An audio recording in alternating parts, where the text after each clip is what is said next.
మీరు shoulder పెయిన్తో suffer అవుతున్నారా?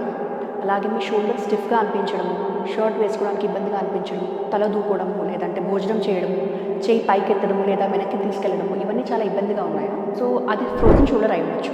Hi, I'm doctor Ramya, anaesthesiologist and interventional pain specialist. Frozen shoulder అంటే ఏంటి? ఈ ఫ్రోజన్ షోల్డర్ అనేది మీ షోల్డర్ జాయింట్ స్టిఫ్గా అయిపోవడము, షోల్డర్ జాయింట్ క్యాప్స్యూల్లో ఇన్ఫ్లమేషన్ వల్ల అడిషన్స్ అనేవి ఏర్పడము జరుగుతాయి. దీనివల్ల మీ మూవ్మెంట్స్ అనేవి రెస్ట్రిక్ట్ అవుతూ ఉంటాయి. సో దీనికి రీజన్స్ ఏంటి? First reason is no reason. అవును, ఎలాంటి రీజన్ లేకుండా కూడా ఫ్రోజన్ షోల్డర్ అనేది రావచ్చు. అలాగే డయాబెటీస్ ఉన్న వాళ్ళలో, థైరాయిడ్ ప్రాబ్లమ్స్ ఉన్న వాళ్ళలో, అండ్ ఆడవాళ్ళలో 40 to 60 years ఏజ్ ఉన్న వాళ్ళలో కూడా చూస్తూ ఉంటాం. అండ్ కొన్ని కేసెస్లో స్ట్రోక్ పేషెంట్స్లో ఎక్కువ కాలం వరకు షోల్డర్ జాయింట్ కదపకుండా ఉండడం వల్ల కూడా వస్తూ ఉంటాయి. దీనికి ట్రీట్మెంట్ ఏంటి?